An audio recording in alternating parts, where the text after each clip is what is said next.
H D. ರೇವಣ್ಣರನ್ನ ಬಂಧಿಸಿದ ಪ್ರಕರಣ ವಿಚಾರ ನಾವು ಯಾವತ್ತೂ ಕೂಡ ಯಾರ ಪ್ರಕರಣದಲ್ಲಿ ತಲೆ ಹಾಕೋದಿಲ್ಲ. ಕಾನೂನಿನ ಪ್ರಕಾರ ಪೊಲೀಸರು ಕ್ರಮ ಕೈಗೊಂಡಿದ್ದಾರೆ. ಮೈಸೂರಿನಲ್ಲಿ ಸಿಎಂ ಸಿದ್ದರಾಮಯ್ಯ ಸ್ಪಷ್ಟನೆಯನ್ನು ಕೊಟ್ಟಿದ್ದಾರೆ.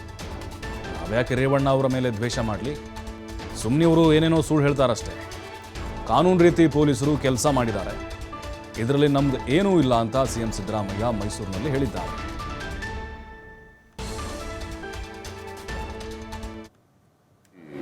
ನಾವು ಯಾರು ಕಾನೂನು ಪ್ರಕಾರ ಮಾಡಿದ್ದಾರೆ, ನಾವ್ಯಾರು ಕೂಡ ಅದಕ್ಕೆ ಇಂಟರ್ಫಿಯರ್ ಆಗಿಲ್ಲ, ಆಗೋದೂ ಇಲ್ಲ. ಅದೊಂದೇ ಅಲ್ಲ, ರೇವಣ್ಣನ ಕೇಸ್ ಒಂದೇ ಅಲ್ಲ, ಎಲ್ಲ ಕೇಸ್ಗಳಲ್ಲೂ ಕೂಡ ನಾವು ಇಂಟರ್ಫಿಯರ್ ಆಗ.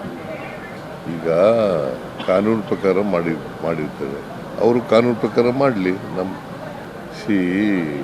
ನಾವು ಯಾರು ಕಾನೂನು ಪ್ರಕಾರ ಮಾಡಿದ್ದಾರೆ, ನಾವ್ಯಾರು ಕೂಡ ಅದಕ್ಕೆ ಇಂಟರ್ಫಿಯರ್ ಆಗಿಲ್ಲ, ಆಗೋದೂ ಇಲ್ಲ.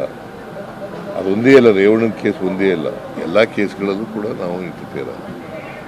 ಈಗ ಕಾನೂನು ಪ್ರಕಾರ ಮಾಡಿರ್ತೇವೆ, ಅವರು ಕಾನೂನು ಪ್ರಕಾರ ಮಾಡಲಿ.